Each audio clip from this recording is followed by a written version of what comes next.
Summer holidays vandachu, நம்ம GT Holidays vandachu. GT Holidays, South India's #1 travel brand. ஆச்சி பாதாம் drink. ஆச்சி பாதாம் drink ஒன்னு வாங்குனா ஒன்னு ஃப்ரீ.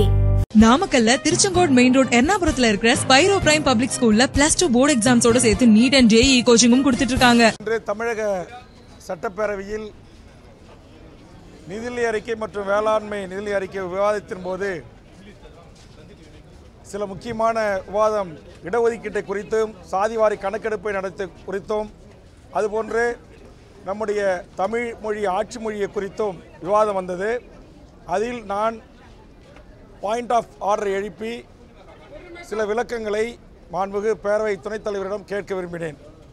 அது தமிழ் மொழியை குறித்து தமிழ் வழியில் படித்த தமிழ்நாட்டு இளைஞர்களுக்கு தமிழ்நாடு அரசு காவல்துறையில் வேலைவாய்ப்பு கடந்த அதிமுக ஆட்சி காலத்தில் மறுக்கப்பட்டது.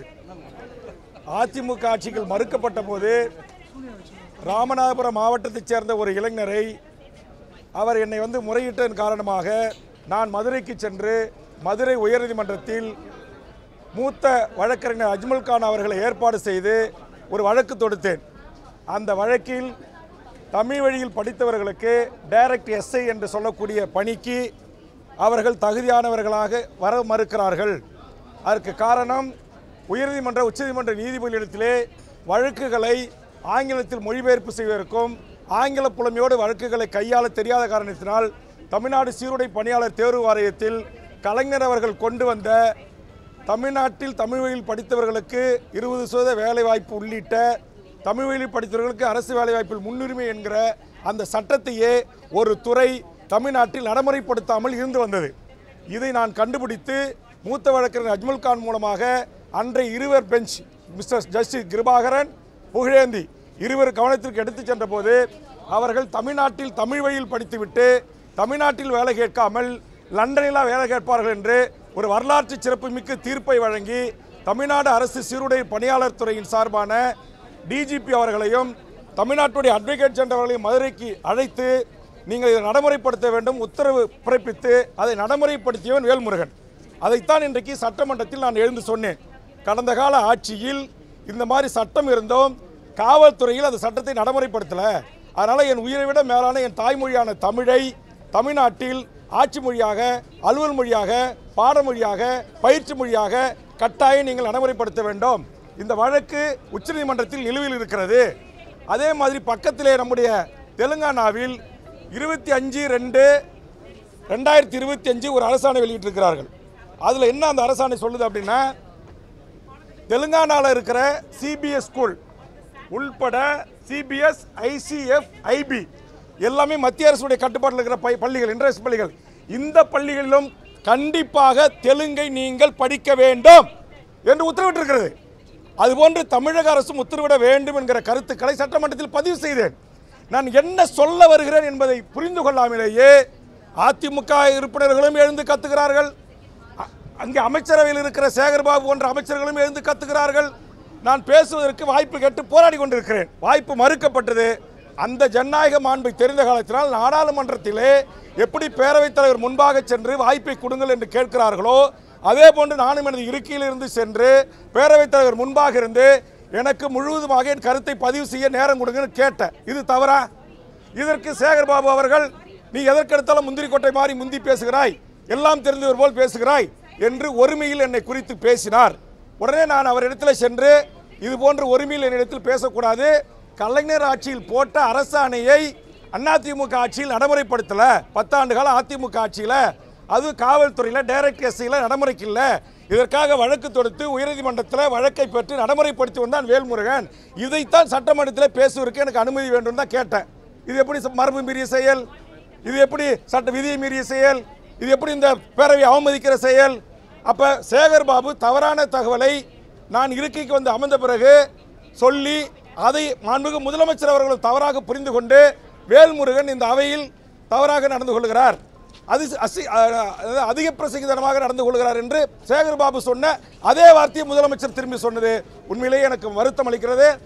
மாண்புமிகு தமிழ்நாடு முதலமைச்சர் அவர்களே, உங்கள் தந்தை முத்தமிழறிஞர் கலைஞர் அவர்கள் தமிழ்நாட்டில் பாடமொழி பயிற்சி மொழி எல்லா மொழியும் தமிழாக இருக்கணும்னு சொன்னாங்க. அந்த உத்தரவு கடந்த கால ஆட்சியில் நடைமுறைப்படுத்தலை. தமிழ்நாட்டுடைய வேலை வாய்ப்புகளை 20% உங்கள் தந்தை உத்தரவு போட்டார். அது அதிமுக ஆட்சியில் ஓபிஎஸ் இருக்கும்போது இந்திய நாட்டைச் சேர்ந்த எவர் வேண்டுமானாலும் தமிழ்நாட்டுடைய டிஎன்பிசி குரூப் 1 உட்பட எல்லா பதவிகளும் தேர்வு எழுதி வரலான்னு சொன்னாங்க. அதற்காக போராட்டம் நடத்தி முற்றுகை போராட்டம் நடத்தி தொடர்ந்து நான் வலியுறுத்தினேன். அதிமுக ஆட்சியில் கண்டுகளை நீங்களாச்சும் சட்டத்தை திருத்துங்கன்னு சொல்லி நான் தான் சட்ட திருத்தத்துக்கு முன்மொழிந்தேன். அந்த அடிப்படையில் தான் கடந்த கூட்டத்தொடரில் அண்ணன் பழனிவேல் பிடிஆர் அமைச்சராக இருக்கின்ற போது தமிழ் வழியில் படித்தவர்களுக்கு 40% மதிப்பெண் எடுக்கணும், அல்லது இந்திய நாட்டை சேர்ந்த எவர் வேண்டுமானாலும் தேர்வு எழுதலாம், எவன் வேணுமானாலும் உள்ள வரலான்ற நிலை இருக்கு. அது கூடாது. அப்படி உள்ள வந்துட்டானா டைரக்ட் விஓ பதவியிலிருந்து ஆர்டிஓ, நேற்று நான் சொன்னேன், இங்கே வந்து ஆர்டிஓ பதவி, டிஎஸ்பி பதவி, மேஜிஸ்ட்ரேட் பதவி, டிஸ்ட்ரிக்ட் ரிஜிஸ்ட்ரார் பதவி, அசிஸ்டன்ட் கமிஷனர் கமர்ஷியல் பதவி என்று எல்லா பதவிகளிலும் தமிழ்நாட்டில் இன்னும் 25 வருஷம் கழிச்சு எல்லா வடநாட்டுக்காரன் பீகார் இந்திய தாய்மொழியாக கொண்டவனதான் இருப்பான். இந்த நிலைமையை உடச்சது தமிழ்நாட்டில் எந்த கட்சியும் கிடையாது. நான் ஒரு ஆள் பேசி தான் சட்டத்தை கொண்டு வந்தேன். தமிழ்நாட்டில் 156 கட்சி வாயா திறக்கல. இன்னைக்கு அதிமுக ஆட்சியில் ஒரு பெரிய அநியாயம் அக்கிரமம் தமிழ் மக்களுக்கு ஏற்பட்டிருக்கு. நான் கேட்குறேன், என்னுடைய நாட்டுக்கு கோட்டாட்சியராக எப்படி இந்திக்காரனை ஏற்றுக்க முடியும், தாசில்தாராக எப்படி ஏற்றுக்க முடியும்? அதில் சொல்கிறாங்க அரசாணையில் அதிமுக ஆட்சி தமிழர்களுக்கு செய்த மாபெரும் துரோகம். அந்த துரோகத்தை நான் சொல்றதை தோலுரித்து காட்டுறதை சகித்து கொள்ள முடியாத கடந்த கால அதிமுகவில் இருந்து திமுகவுக்கு வந்த சேகர் பாபு அதிமுக அமைச்சர்களோடு அதிமுக முன்னாள் அமைச்சர்களோடு நெருக்கமாக பழகிறவர்கள் அதிமுகவை காப்பாற்றுவதற்காக அவர் என்ன விமர்சனம் செய்கிறார். நான் பகிரங்கமாக குற்றம் சாட்டுறேன். அதிமுக ஆட்சியில் தான் டிஎன்பிசியில் அது அண்டை நாட்டை சேர்ந்தவன் மேலே உள்ள வரலான்னு சட்டத்திருத்தம் கொண்டு வந்தாங்க. ஏன் இப்போ திமுகவில் இருந்த சேகர் பாபு அதை கேட்கல? நான் கேட்டேன், நான் கண்டுபிடிச்சேன்.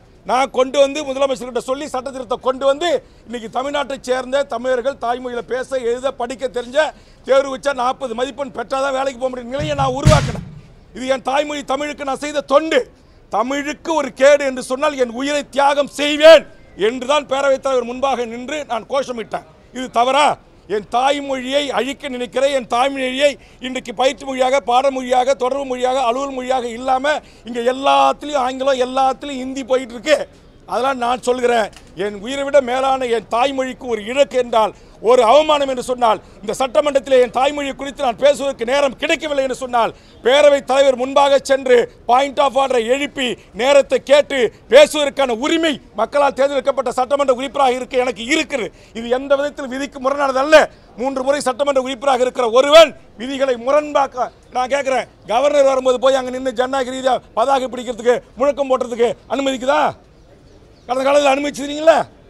அப்போ அதிமுக உறுப்பினர் தினந்தோறும் பேரவைத் தலைவர் முன்பாக வந்து உட்காந்து மறியல் பண்ணுறாங்களா இல்லையா? முழக்கம் பண்ணுறாங்களா இல்லையா? அது மரபு விதியை செய்யலாம். நான் தகராறு பண்ணலை, எந்த வம்பு தும்பும் பண்ணல.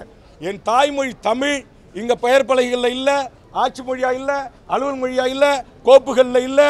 இங்கே வரலாற்று அதிகாரி வந்து உயர்துறை அதிகாரிகளாக செயலாளராக காவல்துறையில் வந்து உட்காந்துக்கிட்டு இங்கே டைரக்ட் எஸ்ஐக்கு நான் தமிழ் வழியில் படித்தவனை எடுத்தானாக்கா அவன் உயர்நீதிமன்றத்தில் உச்சநீதிமன்றத்தில் வழக்கு அபிடோட் தாக்கல் பண்ணுறதுக்கு தகுதியானவன ஆங்கிலத்தில் அவனால் பண்ண முடியாது. அப்போ நாங்கள் தமிழ் வழியில் படித்த தமிழர்கள் நாங்கள் எங்கே போகிறது? நீ வாடா என் தமிழை கற்றுக்கிட்டு என் நாட்டில் வேலை செய்ய. அதான் தெலுங்கானாவில் உத்தரவு போட்டிருக்காங்கல்ல, சிபிஎஸ் ஸ்கூல்லையே நீங்கள் என்ன பண்ணி உத்தரவை நான் படிக்கிறேன். 27 இணையத்தில் தட்டி பாருங்க. அந்த உத்தரவை காட்டி நான் பேச போராடுறேன், பேச அனுமதி கேட்குறேன், அனுமதியை மறுத்து நான் தகராறு செய்கிறேன்னு சொல்கிறாங்க. நான் தகராறு செய்யும் நோக்கமல்ல, என் தாய்மொழி தமிழுக்கு இழக்க ஏற்பட்டது. 10.5% அதே மாதிரி நான் சொன்னேன். உயர்நீதிமன்றத்தில் உச்சநீதிமன்றத்தில் எங்கேயும் தடை இல்லை. அதனால் மாண்புமிகு முதலமைச்சர் சாதிவாரி கணக்கெடுப்பை நீங்கள் நடத்தலாம், எல்லா சாதிகளுக்கும் அவர்கள் எண்ணிக்கை ஏற்றவாறு இடஒதுக்கீடு வழங்குன்னு நான் சொல்கிறேன். இதை சொன்ன சேகர் பாபு எழுந்து கத்துறாரு. எதுக்கு தான் நீனே எழுந்து பேசுகிறேன்? நான் கேட்குறேன், அங்கே அந்த பக்கம் துணை முதலமைச்சர் உட்காந்துருக்காரு, இத்தனை அமைச்சர்கள் இருக்காங்க, யாருக்கும் வராத கோபம் ஏன் சேகர் பாபுக்கு வருது? என் தாய்மொழியை குறித்து நான் பேசுவதில் உங்களுக்கு என்ன பிரச்சனை? என்ன பிரச்சனை உங்களுக்கு சேகர் பாபு அவர்களே? என்ன பிரச்சனை? 10.5% சாதி ஒதுக்கீடு இடஒதுக்கீடு உச்சநீதிமன்றத்தில் தடையில்லைன்னு சொல்றது உங்களுக்கு என்ன பிரச்சனை? சாதிவாரி கணக்கெடுப்பு நடத்தி தமிழ் சாதிகளுக்கு அவர்களுக்கு எண்ணிக்கை ஏற்றவர்களுக்கு இடஒதுக்கீடு கொடுக்கின்றதுல உங்களுக்கு என்ன பிரச்சனை? என்ன பிரச்சனை? இங்கே மொழி வழி சிறுபான்மையினராக இருக்கக்கூடிய எல்லா மக்களுக்குமாகத்தான் நான் சாதிவாரி கணக்கெடுப்பை நடத்துகிறேன். அப்போ என்னுடைய கோட்பாட்டை, என்னுடைய லட்சியத்தை, என்னுடைய கருத்தை, என்னுடைய பிரச்சனை, நான் எந்த பிரச்சனையை நான் பேச வருகிறேன் என்பதை புரிந்து கொள்ளாமலேயே மிக மோசமாக கூச்சலிடுவது. இந்த பக்கம் அதிமுக எம்எல்ஏ அவர் யார், ஒருத்தர் கோவிந்தசாமியா, அவர் முனுசாமி வேல்முருகன் பேச்சை நீக்கு, இந்த பக்கம் உதயகுமார் வேல்முருகன் பேச்சு அவைக்குறிப்பில் நீக்கு. என்ன வேல்முருகன் சட்டத்துக்கு புறமா பேசிட்டான்? என் தாய்மொழி தமிழில் படித்தவங்களுக்கு 10 ஆண்டு கால வேலை இல்லை, என் தமிழ்நாட்டை சேர்ந்த இளைஞர்களுக்கு வேலை தராமல் நீங்கள் அண்டை மாநிலத்தை சேர்ந்த இந்தியாவை சேர்ந்த எவர் வேணுமாலும் வந்து இங்கே வேலைக்கு சேரலான்னு போட்ட உத்தரவை தோல் உரித்து காட்டினேன். அந்த அதை மாற்ற செஞ்ச அதுக்காக அவங்களுக்கு ஆத்திரம் தாங்க முடியல. இது நான் தான் சொல்கிறேன், கிருபாகரன் ஜஸ்டிஸ் புயந்தி பெஞ்சு தீர்ப்பு இருக்குது நான் கொடுக்குறேன். அதேமாதிரி சென்னையில் வடநாட்டுக்காரன் 1200 பேர் பேராசிரியர் துணை ஐடி பாலிடெக்னிக் உள்ளே வந்துட்டான். லிஸ்ட் ஓட்டும் போது தான் தெரியுது. சர்மா குர்மா பத்திரிகை நம்ம மூத்த பத்திரிகையாளர் அது தெரியும். நான் தான் போராட்டம் பண்ணி தடுத்தேன். நான் தான் சென்னை உயர்நீதிமன்றத்தில் என்னுடைய சார்பாக வழக்கறிஞர்கள் பொதுநல வழக்கு போட்டு அதில் குண்டாசில் உள்ளே போட்டேன். நம்முடைய அஞ்சல் நிலையத்தில் வந்து 25 மதிப்பெண் தேர்வு தமிழ்நாட்டில் 24 மதிப்பெண் எடுக்கிறான். பெரம்பூர் ரயில் பெட்டி தொழிற்சாலையில் வந்து தேர்வு எழுதுறான் தமிழ்நாட்டுக்காரன் ஒரு ஹாலில், இந்திக்காரன் ஒரு ஹாலில். இந்திக்காரன் 100 பேர் அப்படியே பாஸ் ஆகி உள்ளே போகிறான், தமிழ் 100 பேர் ஃபெயில் ஆகிறான். என்ன காரணம்? அங்கே கொஸ்டின் அண்ட் ஆன்சரை இந்தி சூப்பர்வைசர் சொல்லி கொடுக்குறான், தமிழ் வீட்டுக்கு வரான். பெரம்பூர் ரயில் பெட்டி தொழிற்சாலை ஒரு தமிழுக்கு வேலை கிடையாது. நான் தான் சென்னை ஜிஎம் அலுவலகத்தை முற்றுகையிட்டு ஏகே விஸ்வநாதனோட பேச்சுவார்த்தை நடத்தி ஒப்பந்தம் ஏற்படுத்தி மாவட்டத்தில் இருக்கிற உள்ளூர் தமிழர்களுக்கு வேலை வாய்ப்பு அடிப்படையில் இனி வேலைக்கு எடுக்கணும்னு சொல்லி வரலாற்று சிறப்பு மிக்க மாற்றத்தை செய்தவன் நான். அது வரையில் ஒரு தனியாக ரயில் பெட்டியில் பீகார்லேருந்து வருவான், 10,000 பேர் தேர்வு எழுதுவான், 10,000 பேர் ரயில்வே துறைக்கு போயிட்டு இருப்பான். அப்போ இதெல்லாம் தடுக்க வேண்டிய பொறுப்பு நாட்டில் இருக்கிற அதிமுக திமுக ஆட்சிக்கு இருக்கு.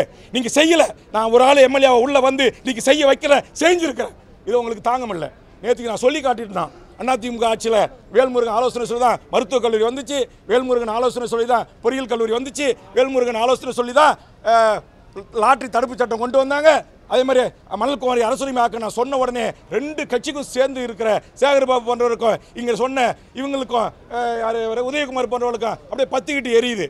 ஆமாம், நீங்கள் தமிழ்நாட்டை ஆண்டபோது செய்த தவறுகளை சுட்டி காட்டுவேன், நல்லது செய்தால் பாராட்டுவேன். எவருக்கும் எப்போதும் நான் அடிபணிய மாட்டேன். என் உயிரை விட மேலான என் தாய்மொழிக்காக என் குரல் ஓங்கி ஒலிக்கும். நீங்கள் பேரவைத் தலைவர் சட்ட ரீதியாக விதி ரீதியாக என்ன நடவடிக்கை எடுத்தாலும் அதுக்கு நான் கட்டுப்படுறேன்.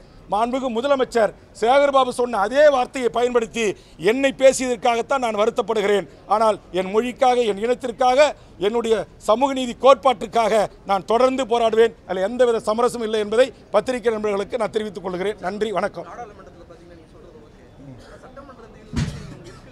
ஏன் நாடாளுமன்றம் என்ன?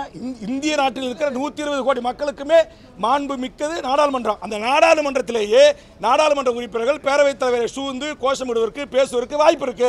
நான் நேற்றுக்கு பாராட்டினேன்ல, நம்ம தமிழ்நாட்டை சேர்ந்த நாடாளுமன்ற உறுப்பினர்கள் எவ்வளோ அற்புதமாக 1 to 1 பாயிண்ட் பண்ணி அழகாக அங்கே சங்கி அமைச்சர்களை லெஃப்ட் அண்ட் ரைட் வாங்குறாங்க. அவங்க எவ்வளோ ஆவாசத்தோட பேசுகிறாங்க. அது பிரதமர், உள்துறை அமைச்சர் எல்லாரும் கேட்டுட்டு தானே இருக்கிறாங்க. இங்கே ஏன் கேட்க மறுக்கிறீங்க? ஏன் கோவம் வருது? என்ன மரபு இல்லையா? அதிமுக வெளில வந்து மேலே உட்காரலங்க, வெளிநடப்பு செல்ல அவங்கள தான் வெளிநடப்பு செஞ்சாங்க. வெளியேற்றல, தகராறு பண்ணும்போது தான் வெளியேற்றுவாங்க. பல முறை இருக்கா. கடந்த 2009 2011 சட்டமன்ற உறுப்பினர் எத்தனை முறை முன்னாடி வந்து உட்காந்து போராடிருக்காங்க. இதே திமுக உறுப்பினர்கள் எல்லாருமே வெளியேற்றிருக்காங்களா? பேரவைத் தலைவர் முன்பாக போய் ஒரு கவனத்தை ஈர்ப்பதற்கு ஒரு முழு எனக்கு வாய்ப்பு கொடுக்கப்படலை, எனக்கு கொடுங்க, என் கருத்தை புதுசாக பதிவு செய்ய விடுங்கன்னு சொல்கிற கேட்குற எனக்கு உரிமை இருக்குது. பேரவைத் தலைவர் என்ன நாங்கள் பேரவைத் தலைவர் தகராறு செஞ்சனானே இல்லை அமைச்சர்கிட்ட தகராறு செஞ்சேன். எனக்கான வாய்ப்பை கொடுங்க. என்னுடைய பேரை சொல்லி உதயகுமார் சொல்றார். என்ன சொல்றாரு? வேல்முருகன் 10 ஆண்டு காலம் அதிமுக ஆட்சியில் தமிழ் வழிபடுத்தவங்களுக்கு வேலை இல்லைன்னு சொல்லிட்டாரு. இது தவறான தகவல். வேல்முருகன் பேச்சு அவை குறிப்பில் நீக்குங்க அப்படின்றார். ஒட்டுமொத்தமாக அதிமுக உறுப்பினர்கள் எழுந்து என் பேரை சொல்லி என்னை கண்டிக்கிறாங்க. அப்போ நான் தன்னிலை விலக்கு சொல்லணுமா இல்லையா? எனக்கு மைக் கொடுக்கணுமா இல்லையா? அப்போ நான் கேட்கும்போது இவங்களை என்னை பார்த்து உரிமையில் பேசுவதற்கு யார் அதிகாரம் கொடுத்தா? சேகர்பாபு அமைச்சருக்கு. ஆக சேகர்பாபு சொன்ன அந்த வார்த்தையை அப்படியே உள்வாங்கி மாண்புமிகு முதலமைச்சர் சட்டப்பேரவையில் எதிரொலித்தது, பேரவைத் தலைவருக்கு வேண்டுகோள் வைத்தது எனக்கு ஏற்புடையதல்ல. அது வருத்தம் அளிக்கக்கூடிய செய்தி. தனியார் பள்ளிக்கூடங்களில் அந்த மாநில மொழிகளை படிக்கணும் தெலுங்கானாவில் கொண்டு வராங்க. ஆமாம், தமிழகத்தில் கொண்டு வரணும் நீங்கள் வலியுறுத்தி. ஆமாம், அதைத்தான் நான் வலியுறுத்தி பேசுகிறேன். அதை வலியுறுத்துறீங்க, ஆனால் அதை ஏற்க மறுக்கிறாங்க, உங்களை கேட்கவும் மறுக்கிறாங்க. தனியார் பள்ளிக்கூடங்களை ஆளக்கூடிய ஆட்சியினர் நடத்துகிறாங்க அப்படின்றதுனால இல்லை, அதை என்ன அந்த கோபத்தினுடைய வெளிப்பாடு என்ன? அதுதான் நான் கேட்குறேன். நான் சொல்கிறேன், தெலுங்கானா அரசாணை செல்லே காட்டுறேன். தெலுங்கானாவில் இப்படி ஒரு அரசாணை இருக்குது. அதே மாதிரி மாண்புமிகு முதலமைச்சர் அவர்கள் சிபிஎஸ்சி ஐபி போன்ற இந்த பள்ளிகளையும் நடைமுறைப்படுத்துங்கன்னு சொல்கிறேன். அதை கேட்கவே மறுக்கிறாங்க, எனக்கு வாய்ப்பு கொடுக்க மறுக்கிறாங்க. அப்போ ஒரு 6-7 அமைச்சர் ஜிகே மணி நானும் பேசும்போது குறுக்கிட்டு எழுந்து பேச வாய்ப்பு கொடுக்குறீங்க. அப்போ நான் ஆதாரத்தை தானே சொல்கிறேன். கலைஞர் ஆட்சியில் போட்டு அரசாணையை நடைமுறைப்படுத்துங்கன்றேன். உயர்நீதிமன்றத்தில் தடை இருக்குது, உச்சநீதிமன்றத்தில் தடை இருக்குன்றீங்க. தடையை நீக்கிறதுக்கு நடவடிக்கை எடுங்கன்னு சொல்கிறேன். அப்போ ஏன் நாடுங்க இது? தமிழ்நாடுங்க, என்னுடைய தாய்மொழி தமிழுங்க. இங்கே தமிழே படிக்காமல் எழுதாமல் பேச தெரியாமல் அரசாங்க வேலைக்கு வரலான்னு அதிமுக ஆட்சியில் போட்டாங்களா இல்லை அரசாணை? அப்போ போட்டுட்டு சொல்கிறாங்க 2 ஆண்டு கழித்து அவர்கள் தமிழ் எழுத படிக்க பேச தெரிஞ்சால் போதும் அப்படின்றாங்க. இதை மாண்புமிகு முதலமைச்சர் தளபதி கிட்ட சுட்டி காட்டி, அன்றைய பயணிகள் துறை மனிதவள மேம்பாட்டுத்துறை அமைச்சர்கிட்ட சுட்டி காட்டி தான் வேல்முருகன் ஆகிய நான் தான் அந்த சட்ட திருத்தத்தை மாற்றினேன். நான் மாற்றலைன்னா இங்கே வந்திருக்கிற உங்கள் பிள்ளைகள் யாரும் இன்னைக்கு 25 வயசில் ஒரே ஒரு விஓவை கூட ஆக முடியாது. ஒரு பத்திரிகையாளர், ஒரு ஊடகத்துடைய தலைமை ஆசிரியர்கள் யாரும் இந்த ஜிஓவை கண்டுபிடிக்கல. நான் தான் கண்டுபிடிச்சேங்க. 1 லட்சம் பேரை தட்டி நான் தான் செக்ரட்டரியேட்டை முற்றுகிட்டேன். 1 லட்சம் பேரை தட்டி நான் தான் டிஎன்பிசி அலுவலகத்தை முற்றுகிட்டேன். வேல்முருகன் என்னுடைய பேஜில் இருக்கு, போய் பாருங்க. நான் தான் நீட்டு நான் கேட்குறேன், நீட்டுக்கு இதே எடப்பாடி ஆட்சியில் எவ்வளவு அடுக்கடுக்கான தமிழ்நாட்டுக்கு துரோகங்கள். நீட்டு தேர்வுக்கு 16 வயசு ஒரு 10வது 12வது படித்த ஒரு பொண்ணு எப்படிங்க தேர்வு மத்திய பிரதேசத்துக்கு போக முடியும், எப்படி கேரளாவுக்கு போக முடியும், எப்படி ஆந்திராவுக்கு போக முடியும்? ஏதுனாங்க இங்கிருந்து 1000 பேரோட போய் அண்ணா நகரில் இருக்கிற தென்னிந்தியாவுக்கான இயக்குனர் நீட் அலுவலகத்தை முற்றுகிட்டு கொஸ்டின் பேப்பரை கைப்பட்டு அங்கே பேச்சுவார்த்தை நடத்தினேன். இன்னைக்கு உடனே அந்த நீட்டுக்கு என் தமிழ்நாட்டு மாணவர்கள் வெளியில் போனவங்களை நீங்கள் திரும்ப பெறணும், அவங்க போனவங்களுக்கு எல்லாம் பேருந்து கட்டணம் கொடுக்கணும், ட்ரெயின் கட்டணம் கொடுக்கணும் அப்படின்னு சொல்லிட்டு இனி என் தமிழ்நாட்டு மாணவர்களை யாரும் வெளிமாநிலத்துக்கு தேர்வு அனுமதிக்க முடியாது. 25 லட்சம் பேர் டிஎன்பிசியில் குரூப் 1லேருந்து குரூப் 4 வரைக்கும் எழுதுறதுக்கு காவல்துறை பாதுகாப்போடு எங்கள் ஆசிரியர்கள் பாதுகாப்போடு தேர்வு எழுதுகிற நடைமுறை இருக்கிற இன்ஃப்ராஸ்ட்ரக்சர் கொண்ட என் தமிழ்நாட்டில் என் மாணவர்கள் ஏன் எழுத முடியாது, ஏன் வெளியே அனுப்புறீங்க? அப்போ நோக்கம் என்ன? நோக்கம் தமிழர்களை வடிகட்டுவது, நீட்டு தேர்வில் எம்பிபிஎஸ்ல பிடிஎஸ்ல உயர்கல்வியில் வெளியேற்றுவது. இன்னைக்கு அதே மாதிரி இன்னைக்கு எல்லா நுழைவுத் தேர்வுகளையும் கொண்டு வந்துட்டீங்க. இன்னைக்கு போய் இப்போ ரயில்வேல போய் ஆந்திராவில் எழுதுன்றீங்க, ஆந்திராவுக்கு எப்படி நான் போக முடியும்? அதைத்தான் நான் கேட்கிறேன். அப்போ என்னுடைய உணர்வு என்ன? ஒட்டுமொத்த தமிழ்நாட்டில் வாழ்கிற 7 கோடி மக்களின் உணர்வு. இது ஒரு சாதிக்கான உணர்வு இல்லை, ஒரு மதத்துக்கான உணர்வு இல்லை, ஒரு கட்சிக்காரனுக்கான உணர்வு இல்லை. ஒட்டுமொத்தமாக இந்த மண்ணில் வாழ்கிற அத்தனை கோடி மக்களின் வாழ்வு உரிமை, அவருடைய வேலை வாய்ப்பு உரிமைக்கான பிரச்சனை. இது ஏன் தமிழ்நாட்டு முதலமைச்சர் அமைச்சரவையில் இருக்கிற அமைச்சர்களும் ஏன் உள்வாங்க மறுக்கிறாங்க? தமிழுக்காக ஆட்சி நடைபெறும் சொல்லக்கூடிய அந்த ஆட்சி ஒரு கூட்டணி கட்சி தலைவரையே சட்டப்பேரவைக்குள்ள வச்சு விமர்சனம் செய்யறது ஒரு காலத்திலும் இதை ஏற்றுக்கொள்ள முடியாது. நான் என் மொழிக்காக, என் இனத்திற்காக, என் தமிழ்நாட்டு மக்களின் வேலை வாய்ப்பு உரிமைகளுக்காக நான் போராடுவேன். அதற்காக எந்த தியாகத்தையும் செய்வதற்கு நான் தயாராக இருக்கிறேன். அதை வந்து இப்போ யார் என்னை எழுத்து சட்டமன்றத்தில் குரலிட்டாங்களோ அவர்கிட்ட கேளுங்க. அதுதான் நீங்கள் சட்டப்பேரவையில் கேளுங்க. நான் தான் சொல்றேன், அண்ணா திமுகவும் எதிர்க்கிறது, திமுக அமைச்சரும் சேகர்பாபு எதிர்க்கிறார். அப்போ இதில் என்ன அர்த்தம் எனக்கு புரியல.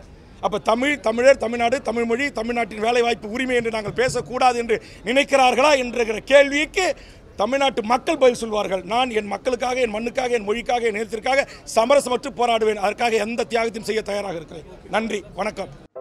நக்கீரன் டிவிக்கு சப்ஸ்கிரைப் செய்யுங்கள். உங்கள் ஆதரவே எங்கள் பலம். ஆசிரியர்களுக்கு நண்பனாகவும் மாணவர்களுக்கு ஆசானாகவும் திகழும் தேர்வு வழிகாட்டி. ஒவ்வொரு பாடத்திற்கும் அனுபவமிக்க ஆசிரியர்களின் துல்லியமான தெளிவான விடைகள். CNC இருக்கு, தேர்வு பயம் எதற்கு? இது தீரன் பப்ளிஷிங் ஹவுஸ் விற்பனை வெளியீடு.